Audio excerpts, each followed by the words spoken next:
좋은 재직이 됩시다. 좋은 재직이 됩시다. 재직이라고 하는 이 말은 어떤 직장에, 어떤 단체에 소속되어 근무하고 있는 것을 재직이라고 합니다. 그런데 사실 이 재직이라고 하는 것이 이렇게 이 재직이라고 할 때는 한자로 모두 제자에 직책 직자를 써요. 그래서 교회에 있는 모든 직책들을 말하는 것이에요. 그러니까 이게 교회 법으로 말하면 이렇게 만약에 쓴다고 하면 교회의 담임 목사, 또 그 교회의 장로들, 또 안수 집사, 권사, 집사들까지. 그런데 이 장로교라든지 기존 교회의 법으로 보면 권찰이나 전도사는 재직회에 들어가지 않아요. 그러니까 재직은 담임 목사와 그리고 집사까지의 모든 직책들, 그리고 그 직책들을 가진 사람들을 재직이라고 말해요. 그래서 우리가 교회에는 크게 두 가지의 모임이 있는데, 하나는 재직회와 또 하나는 공동의회예요. 재직회로 모인다 할 때는 그러니까 어떤 이상이 모이는 거예요? 집사 이상이 모이는 거예요. 그래서 교회의 중요한 일들을 의논하는 것인데, 아이러니하게도 여기는 전도사는 들어가지가 않아요. 또 권찰들은 들어가지 않아요. 근데 이 재직이라는 말을 그 옆에 써놨죠? 이 재직으로 쓰게 되면 이게 현재 제자의 직책 책자가 되는 거예요. 그러면 현재 직책에 있는 모든 사람들을 말하는 것이에요. 그럴 때는 이때 재직은 뭐가 됩니까? 교회에 있는 모든 성도들을, 예배에 참석하고 있는 모든 자들을 말하는 것이에요. 그러면 여러분들에게 제가 한번 질문을 드릴게요. 교회 재직이다, 좋은 재직이 되자라고 말할 때는 교회는 어이의 재직을 써야 될까요? 아이의 재직을 써야 될까요? 예. 질문하면 원래 다 어려워요. 제 생각에는 둘 다 잘 써야 된다고, 둘 다가 맞다고 생각해요.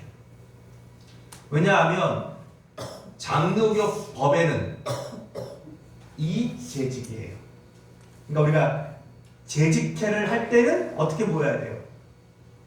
집사님 이상의 모든 직분들이 모인 것이 돼야 돼요. 그건 우리가 어떤 법을, 우리가 소속되어 있는 교회, 또 노회, 총회, 교단의 법을 우리가 지키는 것이에요.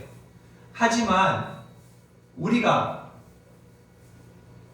그런 법을 지키면서도 우리 교회에서는 그런 직분보다 더 중요한 뭐예요? 함께 하고 있는 모든 사람들이 다 재직이라는 생각들을 잊지 마셔야 돼요. 그래서 우리 교회는 거의 재직회를 하지 않아요. 그리고 1년에 한 번 교회의 살림살이를 잘 결산하고 또 새로운 계획과 살림을, 예산을 통과시키는 공동의회를 하는데, 이때 공동의회는 앞에 어이 재직이 아닌 어떤 재직이에요? 아이 재직. 그래서 심지어는 우리 어린 아이들까지도 이 재직회는 다 참여할 수가 있는 것이에요. 왜요? 오늘 우리가 하나님 앞에 함께 예배하는 그 직책에 있는 모든 사람들이 모이는 그것이기 때문에 그래요.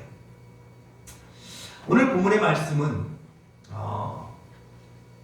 감독과 집사의 직분에 대한 말씀이에요. 3장 1절로 7절까지는 감독의 직분에 대한 자격과 어떤 그 권한에 대한, 아니면 또 삶에 대한 것들을 말해주고 있고, 그리고 8절부터 12절까지는 집사의 직분의 자격에 대해서 말해주고 있어요. 그리고 13절이 결론이에요. 초대교회의 이 두 가지의 직책은 오늘날의 교육자와 평신도의 직책을 대표하는 직책인 것이에요. 여기 감독이라고 하는 에피스코페스라고 하는 이 감독이라는 헬라어 단어는 내려다보다, 돌보다라는 뜻을 가진 그런 단어인데 베드로전서 2장 25절에는 양떼를 돌보는 사람을 말했어요.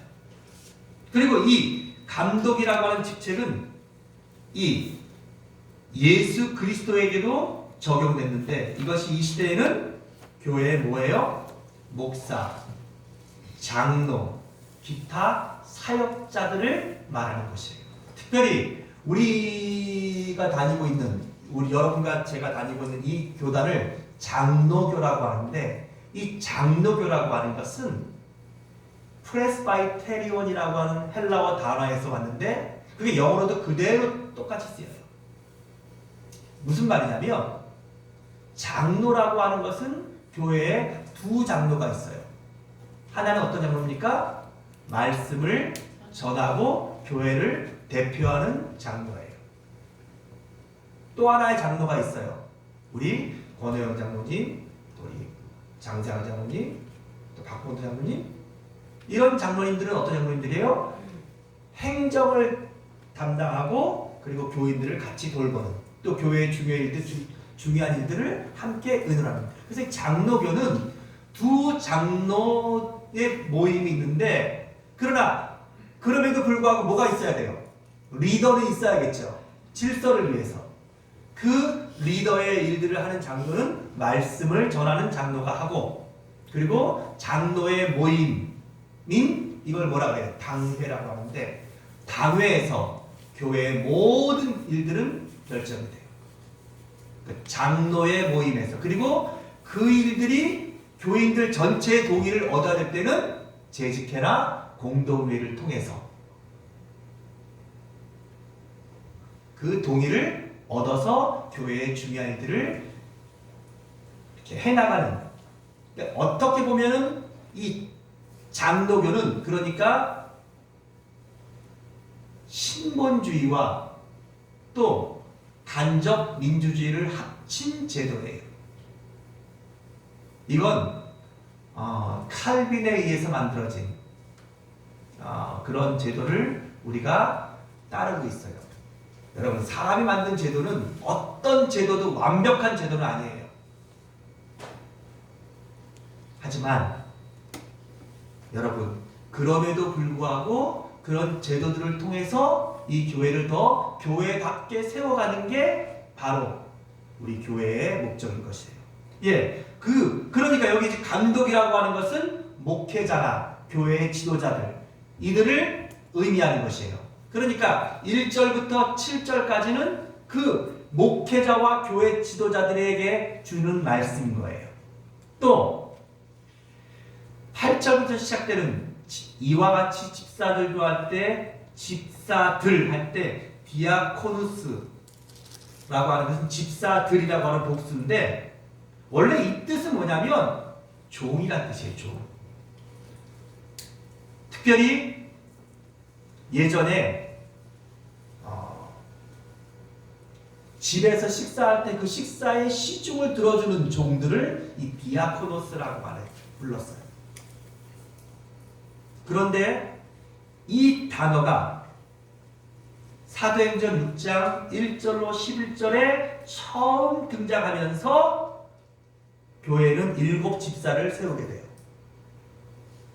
그러면서 그 의미는 뭐예요? 식사 때 시종 드는 자처럼 예배를 시종 들고 또 교회 주의 종들을 시종들 도와드리고 또 교회의 여러 가지 중요한 일들을 도와주는, 섬기는, 봉사하는 이런 역할을 하는 사람들을 우리가 디아코누스, 집사들이라 이렇게 불렀다는 것이에요.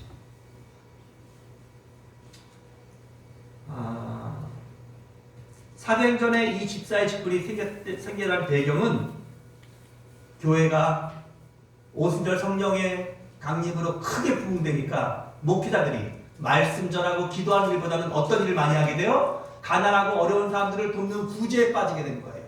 그래서 그 일들을 나누어서 이 집사라는 직분을 세워서 그들이 그 일들을 봉사하고 그 일들을 섬기게 함으로써 목회자들이, 사도들이 기도하고 말씀 전하는 일들에 전념할 수 있도록 이 직분을 세운 것이에요.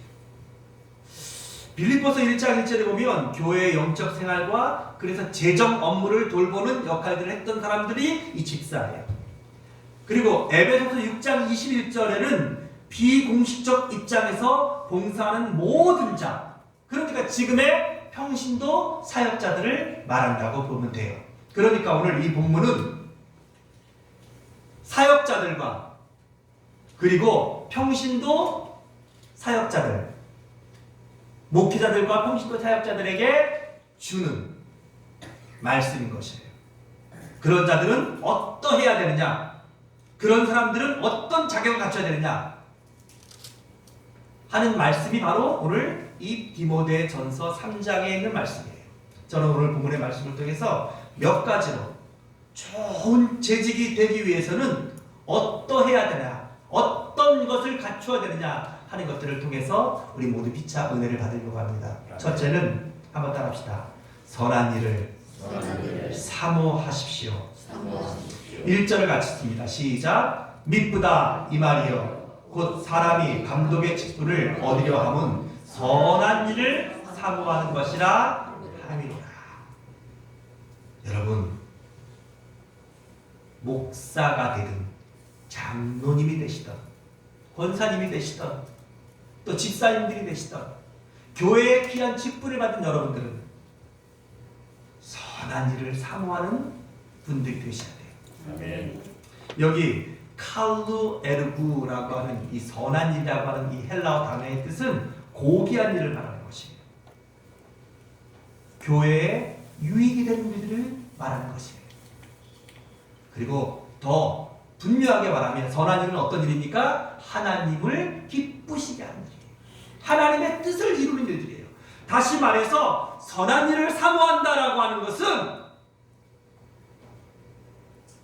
하나님 중심, 교회 중심, 말씀 중심으로 사는 사람들이 되라는 뜻이에요. 여러분, 사람은 참 이기적이에요. 사람은 어쩔 수 없이 이기적이에요. 아무리 선한 사람도, 아무리 좋은 사람도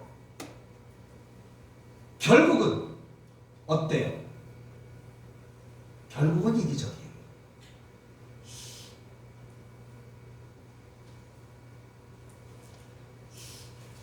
작년인가 재작년에 하도 우리 교회에 오징어 게임인가를 엄청 선전하시는 분들이 몇 분 계셔서 저도 한번 슬쩍 봤어요. 유튜브에 보면은 오징어 게임이 그냥 짧게 그냥 한 시간 만에 다 볼 수가 있더라고요. 그렇게 봤더니 여러분, 그 안에는 정말 인생의 마지막에 온 사람들도 있고 또 그 인생의 마지막에 온 사람들을 대상으로 그들을 놀잇감 삼아서 무슨 뭐 오락 도구처럼 베팅, 뭐 거기 돈벌이 같은 어떤 수단으로 뭐 게임처럼 하는 그런 사람들도 있고 뭐 정말 여러 사람들이 다 모였어요. 근데 그 안에는 착한 사람들도 있고 또 남을 도와주려는 사람들도 있고 이기적인 사람들도 있고 막 그러잖아요. 근데 그 내용을 자세히 보면 결국은 뭐예요? 어떤 사람들도, 아무리 착한 사람들도 결국은 내가 살기 위해서 상대를 죽이는 거예요. 남을 돕지만 그 사람을 불쌍히 여기지만 결국은 내가 살기 위해서 어떻게 해요? 결국은 상대방이 죽도록, 그래야 내가 사니까, 그래야 저 돈을 내가 다 가지니까. 456억.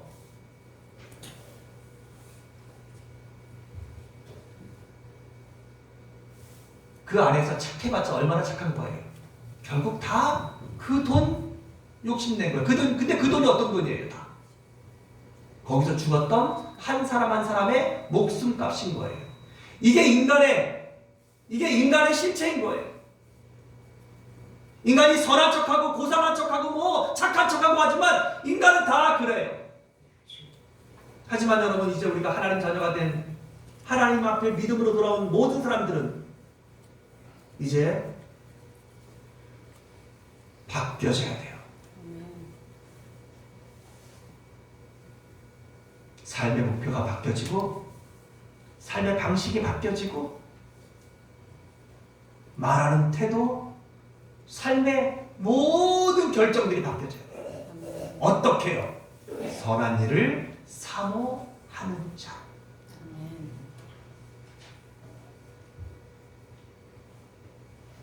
여러분, 명심하십시오. 내 생각이 선하지 않아요. 내 감정이 선하지 않아요. 한번 따라합시다. 선하신 분은 오직 하나님 한 분뿐이십니다. 아멘. 그러므로 우리가 선한 일을 사모한다는 것은 하나님을 사모하는 것입니다.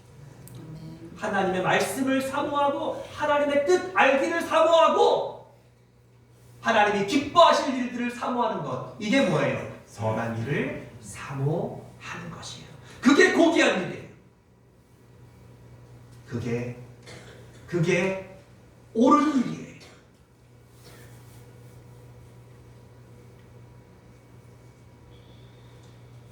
여러분과 내가 2025년도에는 더 선한 일을, 더 하나님을 열망하시고 사모하시기를 주의 이름으로 축복합니다. 그것이 좋은 재직입니다. 두 번째로 한번 따라합시다. 자기 집을 잘 다스리십시오. 여러분, 좋은 재직의 두 번째 조건은 자기 집을 먼저 잘 다스리는 자가 되어야 돼요. 우리 감독들에게 주신 말씀입니다. 4절 5절 같이 다 읽습니다. 시작. 자기 집을 잘 다스려 자녀들로 모든 공손함으로 복종하게 만드는 자라이며, 사람이 자기 집을 다스릴 줄 알지 못하면 어찌 하나님의 교회를 돌보리요. 그러면서 집사들에게도 똑같은 표현들을 해요. 12절 시작. 집사들은 한 아내의 남편이 되어 자녀와 자기 집을 잘 다스리는 자일지니. 여러분, 목회자든 평신도 사역자들이건 우리가 하나님의 일꾼이 된 사람들은 먼저 자기 가정을 잘 다스릴 줄 알아야 돼요. 그러려면 무엇보다도 여러분 자신이 믿음의 바로 쓰셔야 돼요. 신앙교육은, 그리고 인생의 교육은 여러분 돈이 되지 않는 이상 믿지 않는 사람들에게 복음을 전하고 믿지 않는 사람들에게 하나님 말씀을 전하는 것보다 10배, 100배, 1000배 어려워요.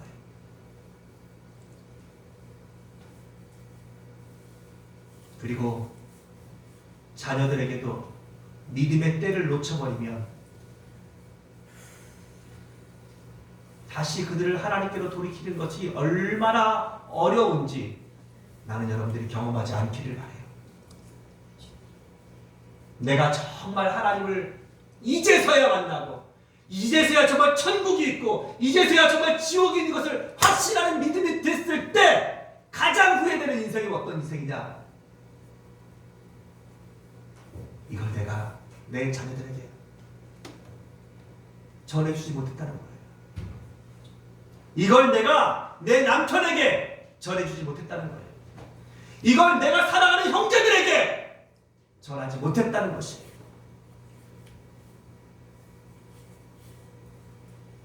성경은 그래서 때를 놓치지 말라고 말씀해 주고 있어요. 이 때라는 게 뭐예요? 기회. 살아있다는 것이 가장 감사한 것은 우리 모두에게 아직 뭐가 있다는 거예요? 기회가 있다는 것이에요. 그러나 안타깝게도 너무나 많은 사람들이 이 기회를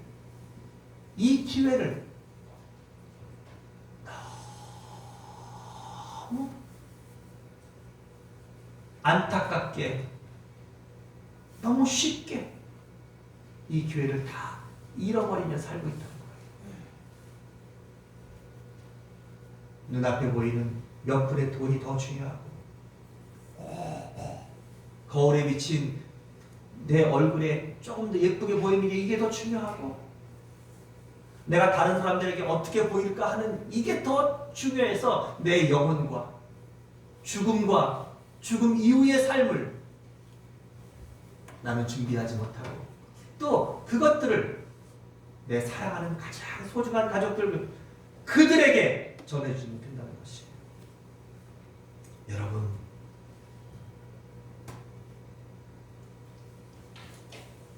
아무리 돈을 많이 벌어도 여러분 내 자녀가 지옥 간다면 그 돈이 여러분들에게 무슨 소용이 있겠습니까? 내가 아무리 건강하고 뭐 100살, 120년을 산다 하더라도 결국 그 끝이 죽음 이후의 지옥이라면 그 건강이, 그 미모가 영원한 지옥에서 얼마나 위로가 되고 얼마나 큰 만족이 될 수 있겠습니까?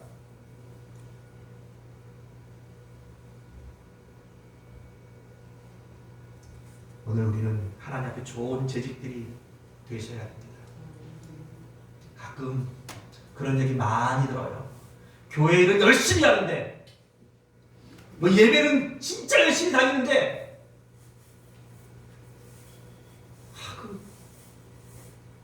집에 가보면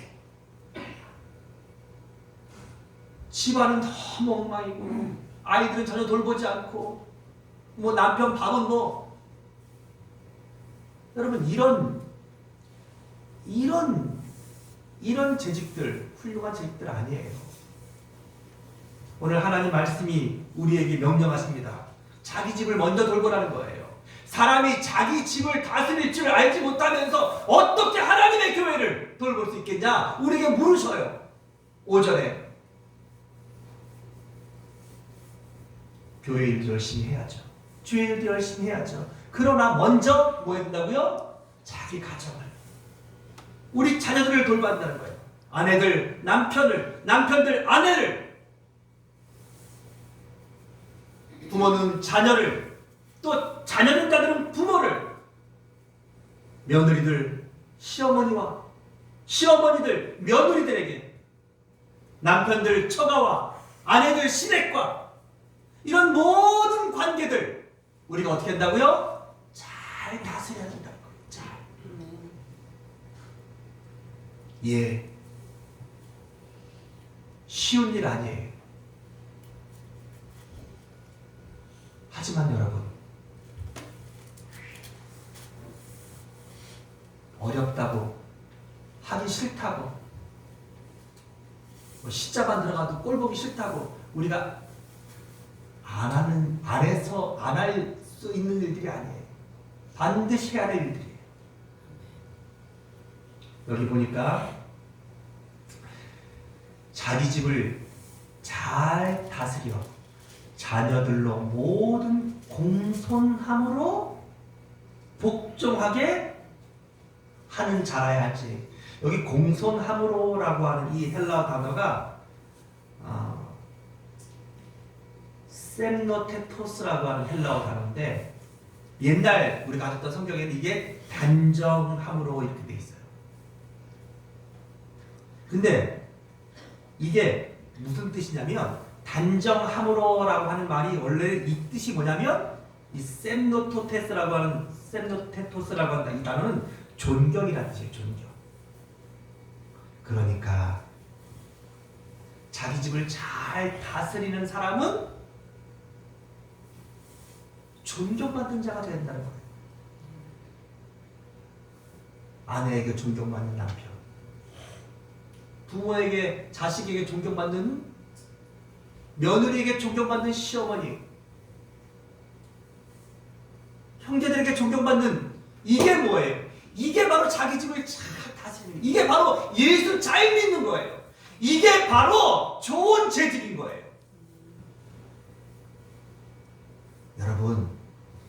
여러분의 가정에서, 우리가 여러분 바깥에서 옆집 여자한테 존경받는 거, 이거 아무 소용없어요. 여러분의 아내들에게 존경받으셔야 돼요. 믿으시면 아멘. 아멘.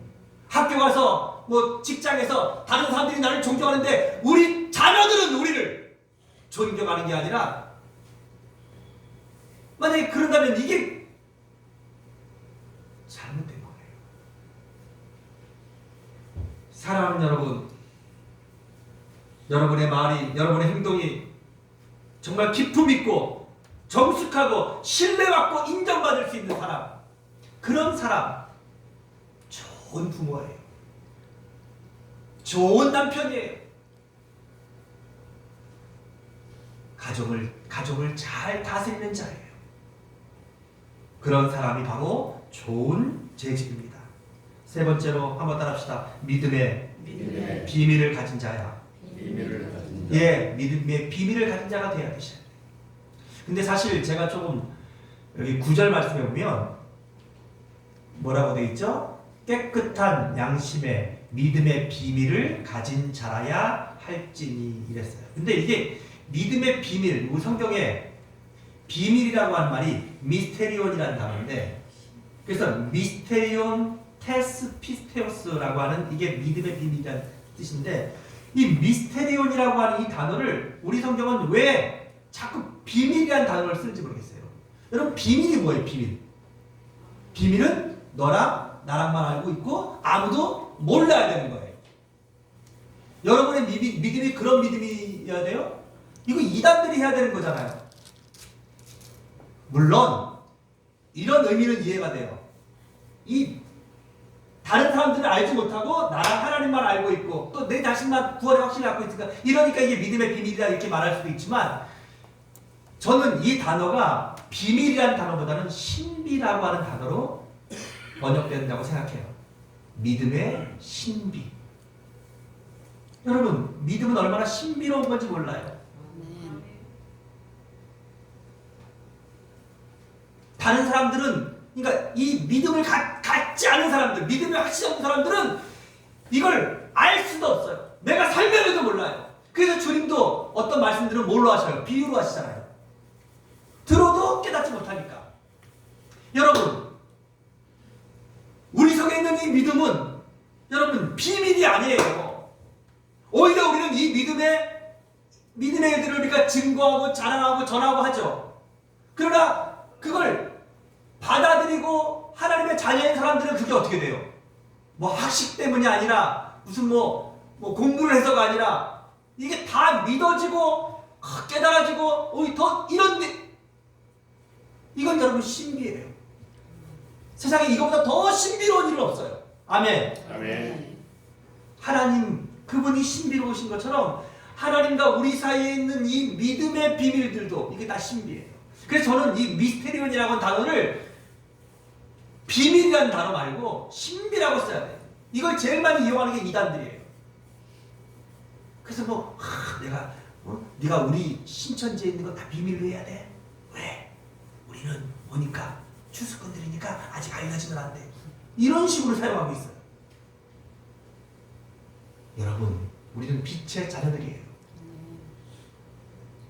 그래서 이 믿음의, 우리 본문의 비밀로 쓰여진 이 믿음의 신비가 16절에서는 뭐라고 되어 있어요? 경건의 비밀, 경건의 신비다 그러면서 크도다 경건의 비밀이여 라고 말하고 있어요. 근데 이걸 좀 바꿨으면 좋겠는데, 참 이게 바뀐 성경이 이렇게 또 바뀌었으니 이거 뭐 제가 한다고 바뀔 것도 아니고, 여러분들이 그 의미를 기억하셔서 이 비밀이라는 단어가 올 때는 옆에다 써놓으세요. 신비야 이렇게.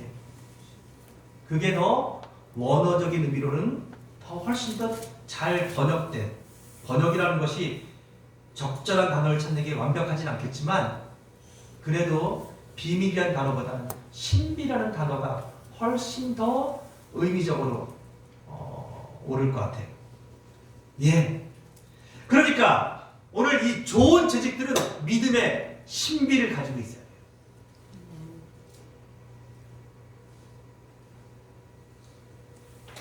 예수 그리스도를 믿고 하나님의 자녀가 된 것.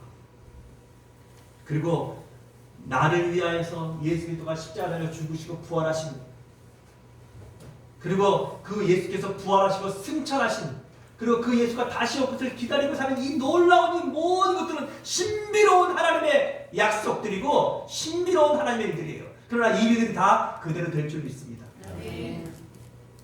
그리고 그게 믿어지는, 그게 신앙되어지는, 이게 뭐예요? 여러분과 내가 가진 가장 큰 기적이에요. 가장 큰 신비예요. 그러므로 오늘 이 믿음의 신비가 없는 자들은 기쁜 자가 아니에요. 믿음의 신비에 확신이 없는 자들은 좋은 재직이 아닌 거예요.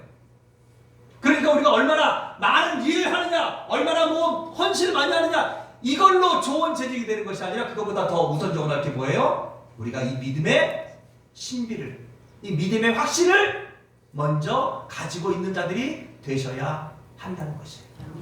아멘. 아멘. 여러분, 그래서 이 믿음의 신비는 16절에 크도다 그랬어요. 그건 크다는 거야. 이 크다는 말은 이건 말로 형언할 수도 없고 세상에 이거보다 더 놀라운 기적과 이거보다 더 놀라운 신비로운 일은 없다는 것이에요. 그게 바로 여러분과 저예요.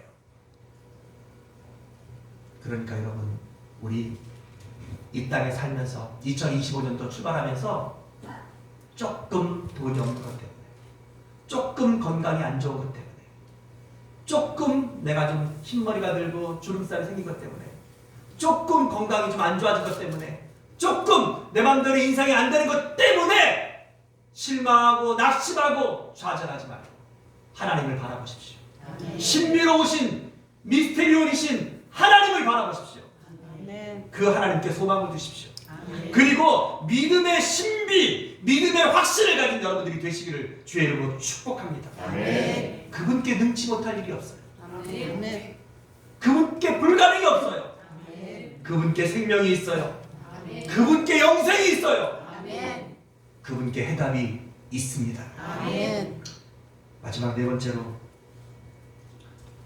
좋은 재직은 따라합시다. 충성된 자가 되십시오. 11절 같이 읽습니다. 시작. 여자들도 이와 같이 정숙하고 모함하지 아니하며 절제하며 모든 일에 충성된 자라야 할지니라. 여기 충성된 자라고 할 때 이게 헬라어 단어가 피스타스예요. 이건 피스티스라고 하는 믿음에서 온 단어예요. 그러니까 충성된 자라는 것은 믿음 있는 자예요. 신실한 자예요. 변함 없는 자예요. 이게 바로 충성된 거예요. 한문으로 쓰면 충자가 어떤 충자냐면 가운데 중자에 마음 심자가 있는 거예요. 그러니까 충성된 자라는 것은 무슨 뜻이에요? 한문으로 풀면 우리의 마음의 중심에 항상 하나님이 계신, 우리 마음의 중심에 항상 말씀이 있는, 우리 마음의 중심에 언제나 주의 일이 있는 자, 이게 바로 충성된 자예요. 그런데 여기 보니까 뭐라 그랬어요? 11절에 모든 일에 충성된 자야.